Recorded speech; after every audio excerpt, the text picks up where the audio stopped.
Olá, muito boa tarde, José. Seja muito bem-vindo ao nosso podcast. Gostaria que você começasse se apresentando, falando um pouco sobre você, sobre o seu trabalho, sua atividade. Isso nos enriqueceria bastante. Pô, legal, boa tarde, Allen. Bom, falar um pouquinho sobre mim, né? Me apresentar. Eu sou José Medeiros, sou especialista em segurança da informação. Tenho atuado tanto com pessoas jurídicas de direito público, órgãos públicos, né? E Sim. empresas já tem um tempo, né? Tem mais de 10 anos isso. E tenho um histórico muito forte de envolvimento na parte de segurança orgânica, tendo privilégio de ter participado e de treinamentos, né? Inclusive com organismos de inteligência, tanto de Estado quanto de segurança pública. Né? Já tenho treinamento, né, nessas áreas. Né? E Legal. isso acaba me levando já de encontro a uma formação pretérita que eu tinha, tá? E um direcionamento dessa formação e de toda essa experiência para o mercado privado. Não, entendi. Não, bacana. Eu acho legal, assim, porque ainda é uma coisa muito obscura para a maioria das pessoas. Eu queria meio que entender como que funciona qual é a visão do especialista relacionada à segurança hoje para as empresas, segurança corporativa, tudo mais, como funciona, quais são os requisitos, pré-requisitos necessários para a empresa estar se sentindo segura e Ah, bem. vamos fazer um recorte social desse cenário aí. Empresas, independente do ramo, elas precisam ofertar produtos e serviços. Sim. Por onde ela faz isso? Ah, muitas vezes por tráfego, marketing, eu não sei. Pela rede, né? Ah, sim, Pela rede. internet. Internet, tráfego pago, etc. Ela chama um holofote para cima dela. Né? Então, quanto mais ela vende, mais significância ela tem dentro do mercado. E isso vai atrair não só clientes, vai atrair ameaças também. Porque são potenciais ali, vamos dizer, alvos. Né? Independente do tipo de negócio dessa organização, ela precisa cuidar muito bem da sua imagem. A sua imagem ela não pode ser afetada, por exemplo, através de um ataque cibernético. Isso pode não somente afetar a sua imagem, mas seu negócio. Os clientes, se eles identificarem que aquela empresa ela não é um parceiro, um ambiente seguro, uma plataforma segura para fazer negócio, ela não vai fazer negócio com esse tipo de empresa, independente do tipo de empresa, do tipo de serviço, do tipo de negócio que seja o core business dessa empresa aí. Tá? Então a gente pode pegar esse exemplo, muito mais focado no mercado privado, para a gente dar uma olhada, assim, o porquê da segurança da informação hoje em dia ser muito importante. Se a gente ampliar esse aspecto de 2020 para cá, a gente aumenta esse pensamento, né, de forma muito grande, porque a pandemia ela fez com que essas organizações que estavam acostumadas em prestar esse serviço, de fornecer produtos em ambientes físicos, do dia para a noite ela precisou digitalizar seus processos Sim. e muitas não estavam preparadas, a maioria. Né? E assim, às vezes, mesmo para as que conseguiram se digitalizar, ainda existe esse novo desafio, né? Que elas tiveram que fazer isso muito rápido e o cuidado de segurança, às vezes, depende de pouco mais de tempo, você acha? Ou como é esse processo? Ela precisa de um conjunto de ações, de pilares. Ela tem que ter um pessoal altamente técnico especializado para já, no processo de digitalização desses serviços, isso seja construindo de uma forma com que já haja inserida dentro desse processo controles que possam diminuir os riscos de ataques, né, que possam comprometer a segurança de suas informações. A gente fala em 3 principais pilares, né? Quem é da área, ele sabe. Confidencialidade, eu não posso ter informações ali restritas que qualquer um possa vir aceitar, acessar essas informações. Eu não posso ter aquelas informações sendo comprometidas, a gente já está falando do segundo pilar, que é a integridade. E eu preciso daquelas informações, que é a disponibilidade. Então, no momento em que eu preciso acessá-las, em que esse cliente precisa obter essas informações, ela tem que estar disponível. Qualquer tipo de fator que venha interromper um desses pilares é um incidente, ok?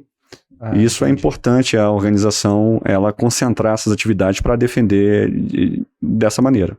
Entendi. Então, dentro do que você está me falando, a partir da pandemia para cá, isso na verdade cresceu bastante, essa necessidade, e muitas empresas não estavam preparadas para isso.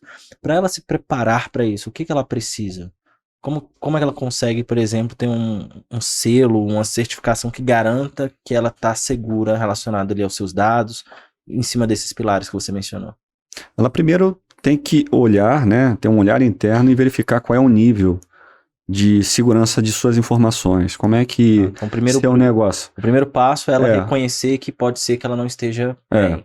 Ela, geralmente ela já sabe. Então ela precisa contar com profissionais especializados ou empresas que prestem esse serviço para poder assessorá-las nesse diagnóstico, que é uma atividade muito técnica. E aí entra a questão da norma, né, ISO 27001, que são boas práticas, onde apresentam requisitos para implementar um sistema de gestão de segurança da informação, que ela vai obedecer ali um ciclo PDCA, né, fazer um planejamento, vai fazer toda a parte da identificação de necessidades, diretrizes, definição de papéis e responsabilidade e aplicação de diversos controles físicos, técnicos, para ela manter um sistema vivo. Quem criou essas normas? Essas normas são normas de padrões de mercado internacional. Quem estabelece são organismos de acreditação, como por exemplo o IAF, que é o International Accreditation Forum, que ela acaba estabelecendo quais são os critérios de conformidade para uma determinada norma de gestão. Aí quando a gente pega uma dessa que a gente está falando, que é a 27001, sim. fala sobre segurança da informação. Então esse organismo, um desses, né, ele estabelece quais são os critérios, por exemplo, que devem ser observados para quem quer fazer a implementação de governança em determinado padrão estabelecido pela norma. Então, ele que vai dar, por exemplo, os critérios para uma empresa ser certificada. Ele que vai dizer, os critérios são esses aqui. Tá. E quem certifica essas empresas, então? Esses organismos de acreditação, eles acreditam outros organismos para submeterem ou fornecerem esse serviço de certificação. Então, esses organismos de certificação, ele tem auditores que eles vão até a empresa dentro de um escopo determinado pela própria empresa, e ele verifica se cada ponto dessa norma, dessa boa prática, ele está aderente ou está seguindo. No final, havendo sucesso, esse organismo, ele vai e chancela, dando um selo mesmo de conformidade. Isso já é um padrão de mercado. Olha, segundo o organismo de certificação tal, recomendo os internacionais, né, pela abrangência da quantidade de países que aceitam esses selos, eles vão acabar chancelando. Então, para o mercado é o seguinte, aquela organização, ela trata seus dados de maneira segura.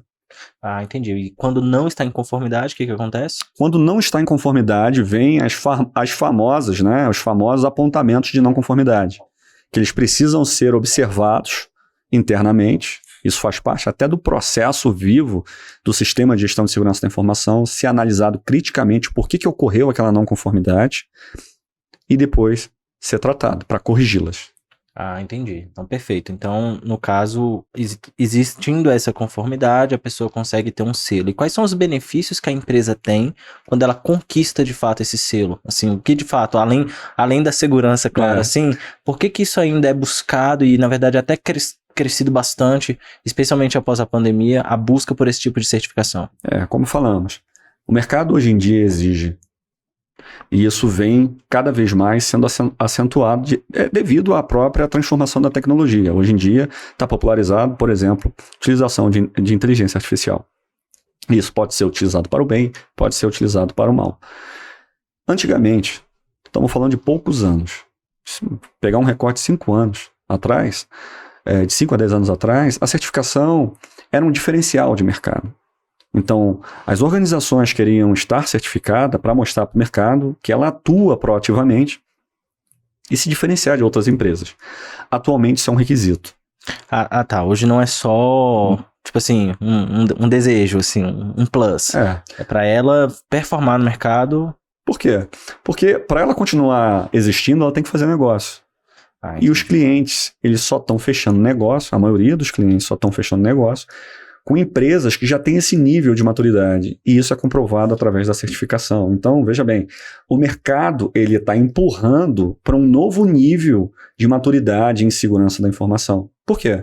Porque atualmente a sociedade está toda virtualizada, digitalizada. Então, os negócios eles não são mais analógicos, são totalmente dentro de rede. O pessoal com home office, as empresas, os processos, as operações, até a inclusão da inteligência artificial tem feito esses processos serem cada vez mais necessários, né? Justamente isso. Bacana. E assim, sei lá, você tem um exemplo prático de uma empresa que, sei lá, perdeu dinheiro, ou perdeu valor de mercado, ou teve a sua imagem abalada, sei lá, porque vacilou nessa certificação, nesses outros processos? Tenho diversos, né? Não posso mencionar o nome da empresa, logicamente, por uma série de fatores, até a questão de termos de confidencialidade, mas eu posso contar o caso, ou então os casos que mais ocorrem dentro... Eu pensei num caso, sei lá, da mídia, um caso que apareceu no jornal, por exemplo, sei lá. Eu vou dar alguns exemplos, né? Uma empresa que tem um capital aberto, ela tem ações no mercado e ela está certificada. Ela já alcançou um nível de maturidade, comprovadamente, por organismo, certificação. Só que ela não manteve o seu sistema de gestão de segurança da informação vivo. O que isso significa? Que em algum determinado ponto durante o ano, durante aquele ciclo, ela deixou de observar algumas práticas que geraram não conformidades. E essas não conformidades maiores, que nós chamamos, aquelas graves, que impede a manutenção do certificado. Ela chamou um processo de certificação e só descobriu isso no momento que o auditor externo estava auditando. Com isso, ela foi não recomendada a manutenção do seu certificado. O que acontece com essa empresa? Ela tem capital aberto. Ela vai ter o certificado cancelado e todos os acionistas vão olhar assim, essa minha empresa aqui que eu invisto, ela perdeu a segurança da informação. Independente do tipo de negócio que ela faz. O que eles vão fazer? Eles vão recolher o capital deles. Com isso, a empresa ela perde imagem, perde investimento, perde poder de mercado. Então, olha como é grave isso. Então, não é somente aquela certificação inicial, é manter. É o ciclo PDCA, aquele ciclo de DEMIN, né, que é planejamento, implementação, gestão, avaliação e melhoria, todo ele e esse ciclo sendo manutenido, né, vamos dizer assim, por toda a empresa. Tá, então no caso é um tipo de certificação que exige uma certa manutenção, mas essa própria regra, ela se renova, ela se atualiza, existe, como funciona? Porque as empresas elas têm que fazer sempre essa renovação de... Dentro de um ciclo de certificação, nós temos 4 etapas. Nós temos a certificação inicial e a cada 1 ano nós temos 2 manutenções e uma recertificação. Então, um ciclo nós estamos falando de 4 anos. Na certificação inicial é onde tem o maior esforço para a organização, porque ela tem que partir muitas vezes do zero para implementar o sistema de gestão, né, e fechar esse ciclo. Para poder chamar a auditoria, e o auditor vai ter mais trabalho, porque ele tem que passar por todos os itens de controle. No final dessa etapa, desse processo, ela vai ser recomendada ou não a certificação. Depois, a cada ano, dentro desse ciclo de 4, vai ter manutenções. Então, tem mais 2 manutenções. O auditor ele retorna na organização e identifica em determinados pontos de processos previamente estabelecidos se aquela organização ela mantém a sua conformidade. Depois da segunda manutenção, no último ano, que é o 4º ano, esse auditor ele vai lá e faz novamente algo parecido com o que fez na primeiro ciclo de auditoria, que é a recertificação. Se ela não mantiver todas as ações obrigatórias que o organismo de acreditação ele trouxe como boa prática, ela não é certificada. E aí dá esses problemas. O certificado, uma vez emitido, ele pode ser cancelado. E aí vem todos os reflexos para a organização, de imagem, do próprio risco para a organização, e não estar tratando suas informações com devido zelo. Ah, tá, não entendi. É porque atualmente teve uma atualização, certo? De algumas normas, desde alguns... Você pode falar um pouco sobre isso? Posso, né? É o que está sendo mais falado no mercado. Sim. Nós tínhamos a norma 27001, versão 2013, e ano passado saiu a versão 2022 dessa norma. E precisa, quem já é certificado, fazer a transição, e vai entrar algumas ações obrigatórias para fazer a transição estabelecida pelo organismo de acreditação, então não é de qualquer forma que você faz a transição, tem que obedecer esse passo a passo. E também tem uma complexidade, apesar de estarmos falando do mesmo tema, há uma certa dificuldade um pouco maior, porque dos 14 temas de controles que tinha na versão 2013, houve uma fusão em 4. E dos 114 controles específicos, foram para 93. Aí você já imagina. Então de 14 temas foram só para 4. E de 114 controles foram para 93, teve controle que ficou de fora. Não é isso? É o que parece. É o que parece, mas não foi. Esses controles, esses 114 controles da versão anterior, eles tiveram uma fusão dentro dos 93. Olha só. Então, quando você estiver avaliando um controle específico da nova versão da norma, às vezes tem 2, 3 controles embutidos. Isso gera uma complexidade maior para o profissional. Tanto que está implementando, quanto para aquele que está auditando. Além disso, tem 11 controles adicionais nessa nova norma. Olha só. E o que são esses controles, assim, por exemplo? É porque quando você fala nessa linguagem, às vezes realmente eu não sei bem do que se trata. O que é um controle de...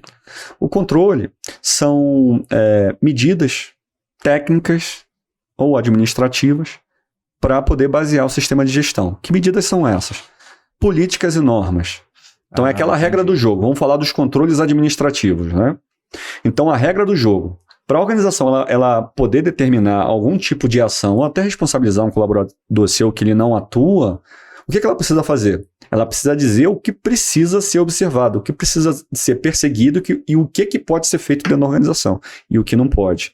Nós chamamos esses controles de controles administrativos. Ok?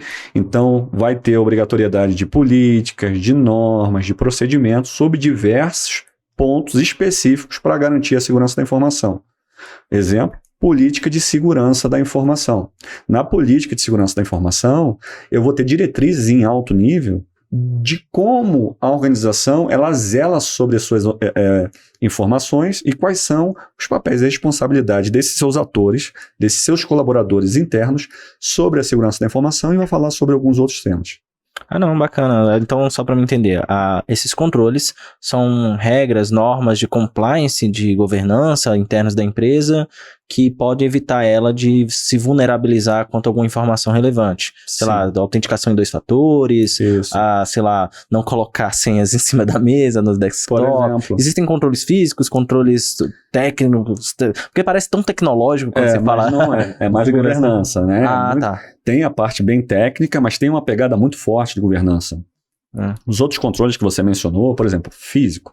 O que é um controle físico? É uma porta, é uma catraca, é uma câmera filmando. Biometria, reconhecimento facial, então, essas coisas. Esses são controles físicos. Então, a norma ela vai trazer quais são esses controles e para que serve.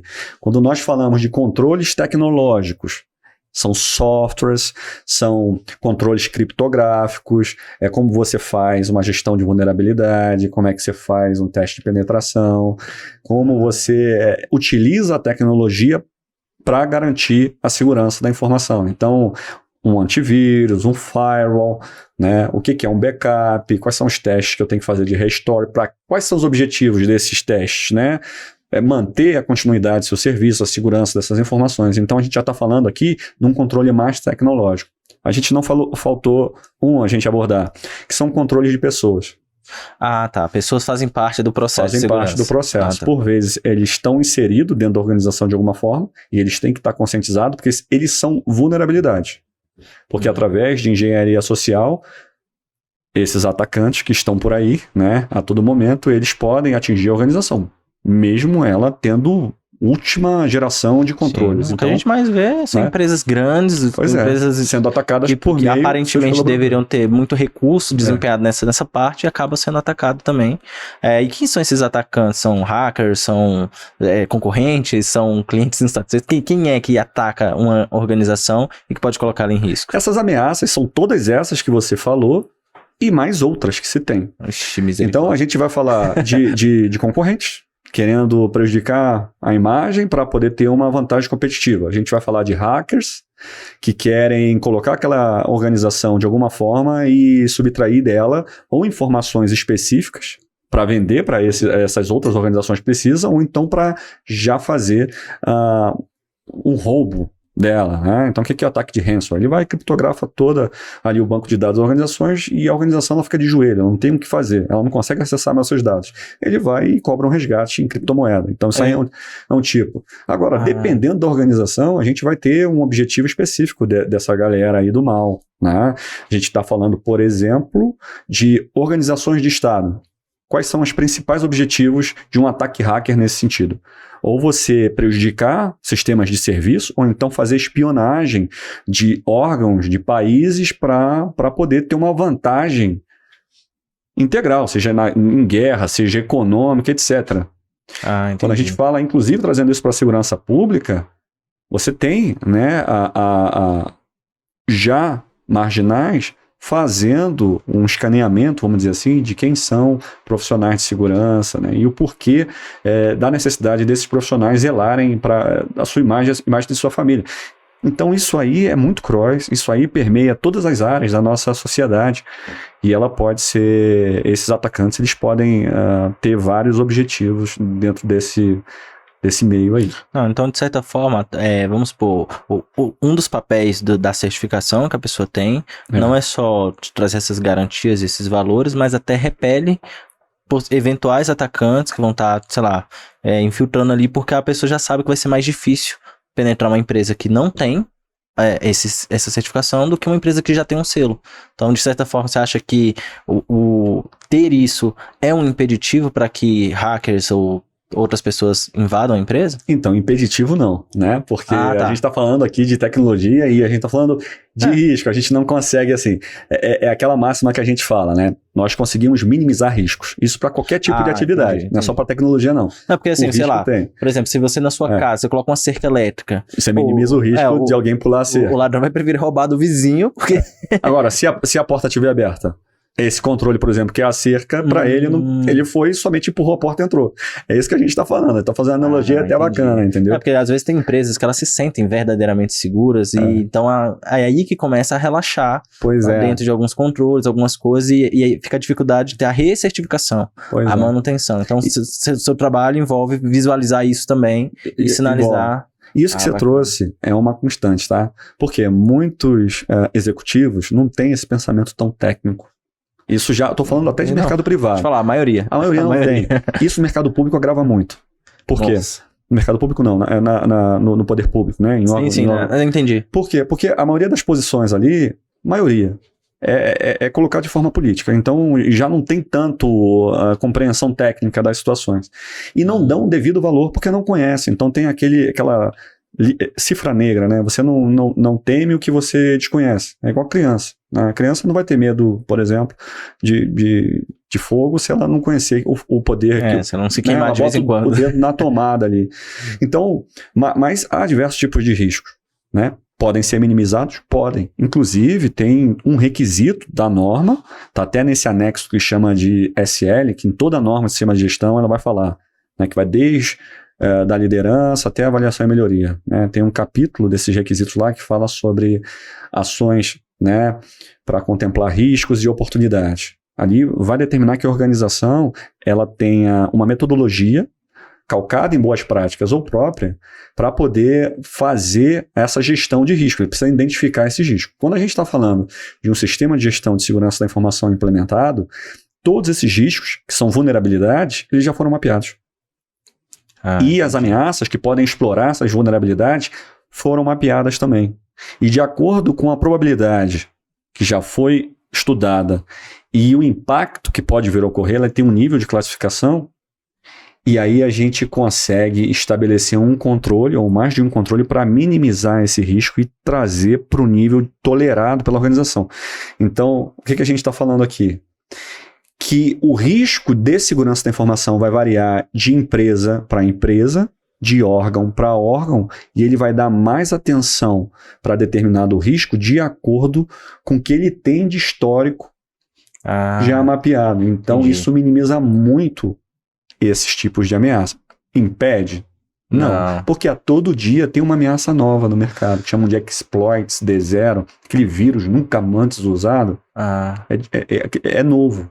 Então aquilo pode estar explorando algumas brechas atualmente desconhecidas dentro da organização, dentro do mercado como um todo, que ninguém está preparado. Ah, entendi. Então, até por isso que a norma se atualiza, né? Porque o mercado negro, né? Assim, os maus, eles também se atualizam, implementam tecnologias novas, técnicas novas.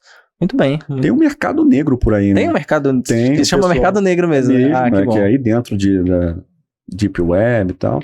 Esses profissionais, eles acabam vendendo esses vírus para serem utilizados. Então, isso já fomenta. A organização tal tem uma certa vulnerabilidade. Você quer essa informação, ou então esse tipo de algoritmo aqui para poder explorar? Aí alguém vai achar interessante ou necessário. Não, eu quero. Então tá aqui, tanto criptomoeda e tal, e vende. Isso aí tem um mercado negro debaixo aí do que a gente fala que é a Surface Web, né? Que vende de tudo, né, cara? Então, isso aí é algo que já está no mercado e que já é explorado. É um submundo aí dentro da rede que não é muito conhecido.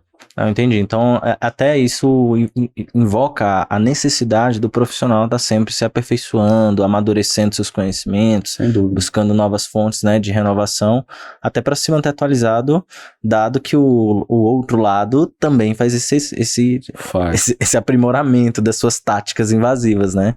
Fala um pouco sobre qual é por exemplo, a rotina, ou pelo menos a rotina de preparo desse tipo de profissional que precisa lidar com essa demanda, precisa lidar com essa questão. Antes de mais nada, ele tem que fazer o dever de casa. E o dever de casa dele é estudar. Ele tem que se preparar e tem que ter uma competência adequada para poder falar sobre esse assunto, seja para qualquer tipo de área que ele queira exercer dentro da segurança da informação, que é uma área muito abrangente. Nós vamos ter profissionais que são especialistas, aqueles que são os hackers, né, ninja do teclado, tipo da série Mr. Robots, né, que o cara vai dar 3 dígitos e vai derrubar. Tão fácil, mas é engraçado, né? Mas vamos ter também profissionais que são generalistas. E o interessante os generalistas geralmente governam os especialistas, que é aquele profissional que já tem uma pré-competência, que esse conhecimento que ele já tem previamente vai ser aperfeiçoado para fins de segurança da informação. Então, uma área muito democrática. Então, a pessoa que, por exemplo, eu sou engenheiro, e engenharia tem diversas áreas.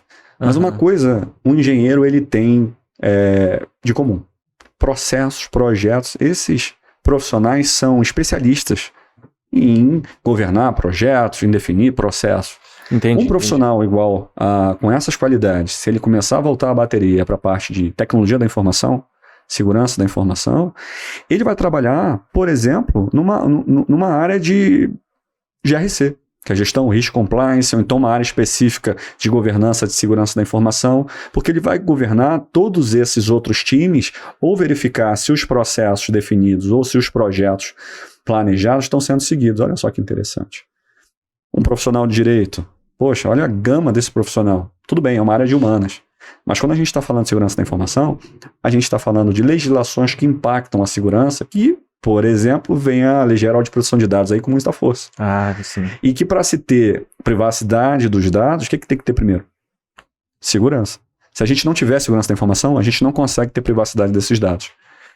Então, esse profissional, se começar a se especializar na parte de segurança da informação, ele vai fazer parte de um time e vai ser fundamental. Porque dentro dessas boas práticas, olha como é que casa, tem um ponto da norma que fala sobre gestão de fornecedores.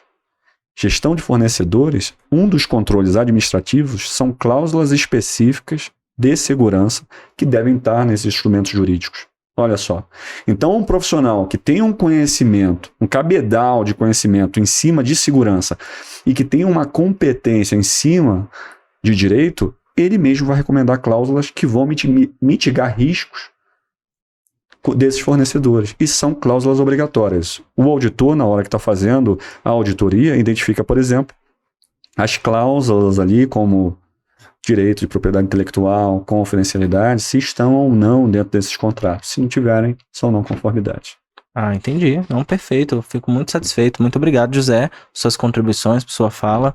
A gente volta daqui a pouquinho, tá bom? Para falar um pouco mais sobre esses processos. Eu queria muito falar sobre o desenvolvimento do profissional que está por trás Bacana. de toda essa verificação.